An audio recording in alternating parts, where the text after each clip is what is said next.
तुमच्या computer skills upgrade करायच्या आहे? दिशा कम्प्युटर इन्स्टिट्यूट घेऊन आले आहेत महा डिस्काउंट ऑफर।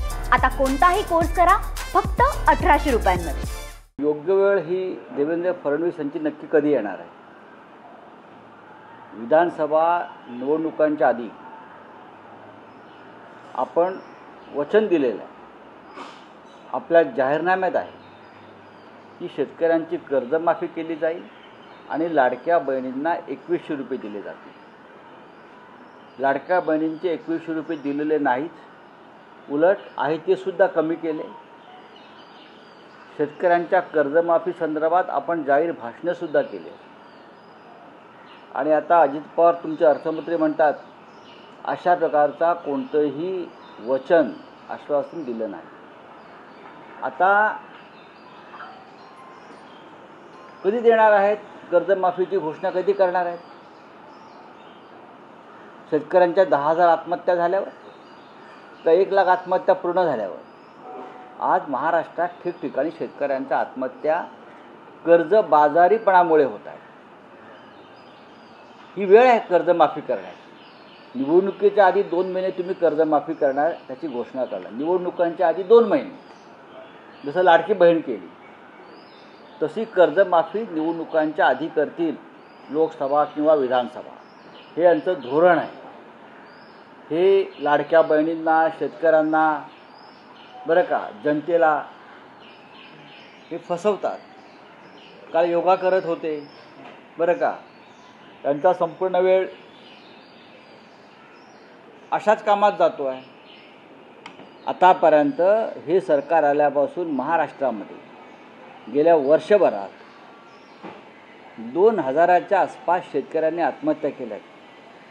हा आकडा जास्तसुद्धा असू शकतो आणि यातल्या बहुसंख्य आत्महत्या या कर्जबाजारीपणा, सावकारी, बँकांनी जप्त केलेल्या त्यांच्या जमिनी यातून झालेल्या आहेत। हे काय देवेंद्र फडणवीसना माहीत नाही? माहीत असायला पाहिजे ना। योग्य वेळ कधी आहे?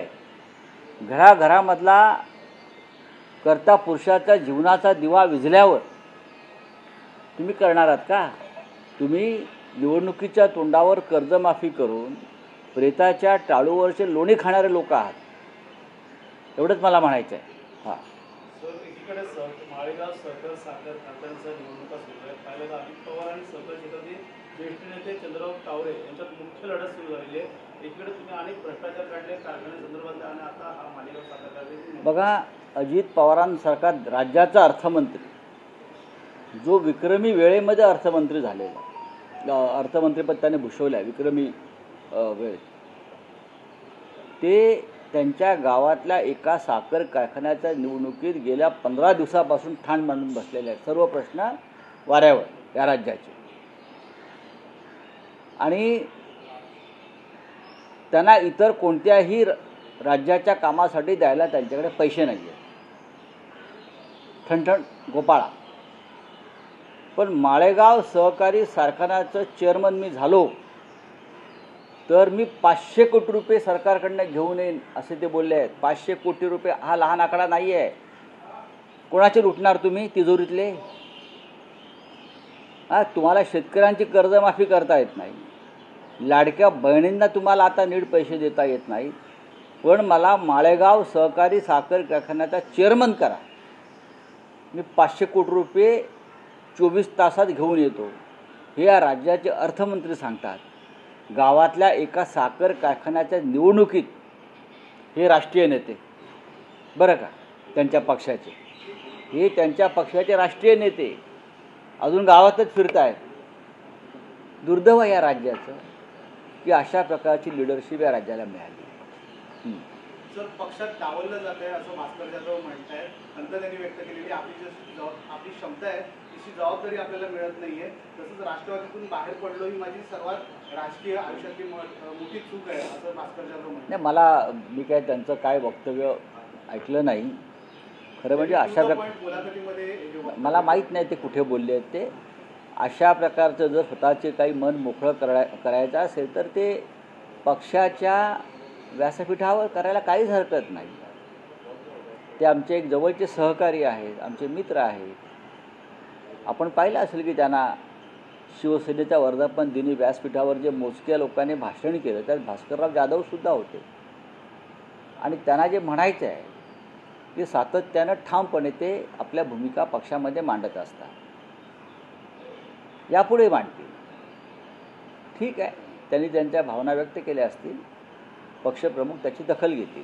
दोन्ही बंधू एकत्र यावं असे अनेक बॅनर पुन्हा पुन्हा झळकत आहे. मात्र आता देशपांडेंचं म्हणणं आहे की कोणी याच्यामध्ये कोणी हे संजय राऊतांवर निशाणा साधलाय. त्यांचं म्हणणं आहे की चमच्याने ताटात राहावं, ताटाच्या बाहेर जाऊ नये. ते का माझ्याविषयी माझं नाव घेऊन बोलले आहेत का?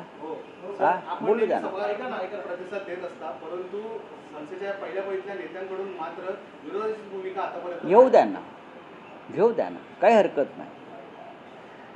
मी वारंवार सांगतो की उद्धव ठाकरे आणि राज ठाकरे हे दोन नेते किंवा भाऊच निर्णय घेतील. हे दोन भाऊच निर्णय घेतील. आज जे बोलत आहेत ते राजकारणामध्ये फार उशिरा आलेले आहेत. ठाकरे बंधूंना किंवा ठाकरे कुटुंबाला मी अनेक वर्ष पाहतो जवळून आणि ओळखतो, म्हणून मला माहिती आहे काय होणार आहे आणि काय होणार नाही. हे माझ्या इतकं कोणालाच माहीत नाही. त्यांचं असं म्हणणं की उद्धव ठाकरेंना त्यांच्या आमदारांच्या त्यांच्या म्हणण्याला इथे अर्थ नाही. म्हणण्याला अर्थ उद्धव ठाकरे आणि राज ठाकरे यांच्याच आहे. कोण काही म्हणेल याला गबाळा आणि त्याला अर्थ नाही. आमच्याकडलं कोणी काय म्हणणार नाही, त्यांच्याकडलं कोणी म्हणणार नाही. अशा पद्धतीने एकेकाळी महाविकास आघाडीसुद्धा होणार नाही. हे कसे एकत्र येऊन सरकार बनवतील अशी भूमिका होतीच ना. पण तरीही महाराष्ट्रामध्ये काँग्रेस, राष्ट्रवादी काँग्रेस, शिवसेना असं एक सरकार बनलं. मुख्यमंत्री झाला. 3 वर्ष सरकार उत्तम प्रकारे चालवलं. राजकारणामध्ये माणसानं कायम संयमी आणि आशावादी असायला पाहिजे. काही लोकांना अजून त्याचं प्रशिक्षण घेण्याची गरज आहे. नुसता उठवळपणा करून राजकारणात कुठेही चालत नाही. मी कुठेही म्हणतो आहे खूप संयम ठेवावा लागतो, विशेषतः जेव्हा महाराष्ट्राच्या अस्मितेचा प्रश्न असतो, मराठी माणसाच्या न्याय्य हक्काचा प्रश्न असतो, तेव्हा संयम आणि त्याग या 2 गोष्टी असल्याशिवाय महाराष्ट्राचं नेतृत्व आपण करू शकत नाही. संयुक्त महाराष्ट्राच्या लढ्याचा जर आपण अभ्यास केला तर संयुक्त महाराष्ट्राच्या लढ्यामध्ये सुद्धा भिन्न विचाराचे लोक एकत्र आले. मग कम्युनिस्ट पक्षाचे सगळे गट एकत्र आले, डॉक्टर बाबासाहेब आंबेडकर आले, समाजवादी पक्ष आला. हे विचारांना वेगळे होते, त्यांच्या भूमिका वेगळ्या होत्या, पण हे सगळे महाराष्ट्राच्या मुंबईसह महाराष्ट्र मिळवण्यासाठी एकत्र आले. हा इतिहास राजकारणातल्या जे तरुण लोक आता येत आहेत त्यांनी थोडासा त्याचा अभ्यास करणं गरजेचं आहे. शहाजी बापू असतील, योगेश कदम असतील, त्यांचं देखील म्हणणं आहे की हे दोघं बंधू एकत्र येणार नाही. सोडून द्यावं, कोणाची नावं घेतात? अरे सोडून द्यावं, काय हे काय राज्याचं राजकारण ठरवणार का? चला अरे सोडून द्यावं, तुम्हाला पण काय काम नाही, धंदे चाले. बोला. हा बोले. अमेरिका ने ईरान पे 3 जगह पे हमला किया हुआ है. अब किस तरीके से देखते हो अमेरिका सीधे तौर से इस युद्ध में शामिल हो चुका है सर? बात ऐसी है कि अमेरिका युद्ध में क्यों शामिल हो गया? ईरान और इजराइल का झगड़ा चल रहा है, तो प्रेसिडेंट ट्रंप को कूदने की ज़रूरत क्या है? प्रेसिडेंट ट्रंप कूद भी गए हैं और ईरान पर बॉम्ब भी डाला है. जब हिंदुस्तान पाकिस्तान का संघर्ष चल रहा था तो ये मिस्टर ट्रंप है जिसने वॉर रुकवाया और वॉर रुकवाने का बार बार क्रेडिट ले रहा है. वो विश्व में शांति लाना चाहते हैं, उनको नोबेल प्राइज़ चाहिए, पीस नोबेल प्राइज़. और इसीलिए पाकिस्तान के जनरल मुनीर को अपने व्हाइट हाउस में लगता है डिनर को बुलाया. हमारा वॉर आपने रुकवाया, लेकिन ईरान के पास परमाणु बॉम्ब है, ये बोलकर आप इजराइल के साथ खड़े हो गए और ईरान पर बॉम्ब डाल रहे हैं. तो मिस्टर ट्रंप हमारे साथ क्यों नहीं खड़े हो गए, हिंदुस्तान के साथ? Mister Trump, president Trump Hindustan के साथ क्यों नहीं खड़े हो गए जो आज इजराइल के साथ खड़े हैं? ये मोदी जी ने और उनकी सरकार ने सोचना चाहिए. आपको उल्लू बना रहे प्रेसिडेंट ट्रंप और उल्लू बन रहे आप. सर भारत की अभी तो कोई भूमिका नहीं है. भारत की देखिए मोदी जी की कोई भूमिका हो ही नहीं सकती. इस सरकार को कोई विदेश नीति नहीं है। बस घूमते रहो, तालियां बजाओ, न्यूयॉर्क में जाकर ये करो, कनाडा में जाकर फ़ोटो खींचो, कोई विदेश नीति नहीं है। पहली बार 10 साल में इस सरकार को या देश का कोई विदेश नीति, कोई भूमिका ही नहीं है। देश विश्व में इतने बड़े बड़ी बातें हो रही है, लेकिन देश को, हमारे हिंदुस्तान को कोई पूछ नहीं रहा है। प्रेसिडेंट ट्रम्प तो पूछता ही नहीं है। मैंने कहा ना, हमारा वॉर रुकवा दिया, हम जीत रहे थे, हम पाकिस्तान के ऊपर विजय प्राप्त करने जा रहे थे, हमारी सेना, वो हमको रुकवा दिया। और यही प्रेसिडेंट ट्रम्प इजराइल के साथ खड़ा है और ईरान पर बॉम्ब डाल रहा है। ठीक है, रणनीति हम मान सकते हैं किस तरीके से नॉर्मली हमारा वॉर रुकवा कर पाकिस्तान को बुलाया जा रहा है, डिनर करवाया जा रहा है। नहीं, प्रेसिडेंट देखिए, प्रेसिडेंट ट्रम्प मोदी को चाहता नहीं है। प्रेसिडेंट ट्रम्प का हिंदुस्तान के साथ कोई झगड़ा नहीं हो सकता, लेकिन प्रेसिडेंट ट्रम्प या अमेरिकाई सरकार को चाहती नहीं है, ऐसा लगता है मुझे। चलिए, अमित शाह का पहला बयान आया है, अमित शाह का पहला सोनिया गांधी ने आर्टिकल लिखा है जिसमें ये कहा गया है कि भारत ईरान का पुराने समय से दोस्त रहा है और ऐसे में इस तरीके की चुप्पी ईरान के लिए भी। देखिए, देश को एक भूमिका, एक दिशा होनी चाहिए विदेश नीति के बारे में।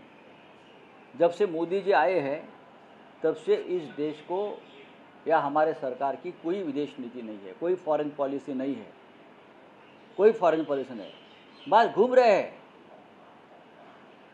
देश की तिजोरी का पैसा खर्चा हो रहा है। 200 देशों में अब तक 500 करोड़ खर्चा हो गया है। मोदी जी घूम रहे हैं, बस फोटो निकाल रहे हैं, वीडियो क्लिप निकाल रहे हैं, रील्स हो रहे हैं, लेकिन विदेश नीति क्या है?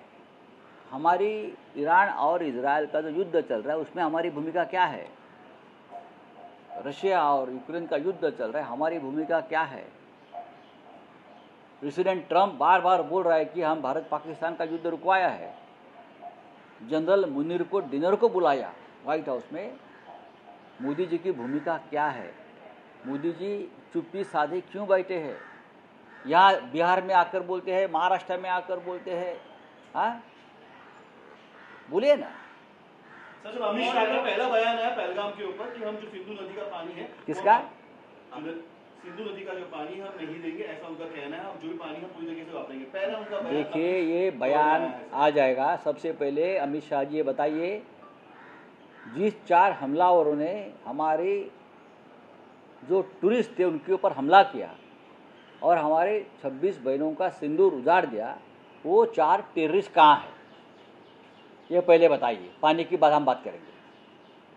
आपने वॉर क्यों रुकवाया और प्रेसिडेंट ट्रम्प के दबाव में ही क्यों रुकवाया, उसके ऊपर बात होने दो। ये सिंधु जल विवाद वगैरह हम बाद में देख लेंगे, हमको सब कुछ मालूम है। मला तुमच्या कम्प्युटर स्किल्स अपग्रेड करायच्या आहे? दिशा कम्प्युटर इन्स्टिट्यूट घेऊन आले आहेत महा डिस्काउंट ऑफर। आता कोणताही कोर्स करा फक्त 1800 रुपयांमध्ये।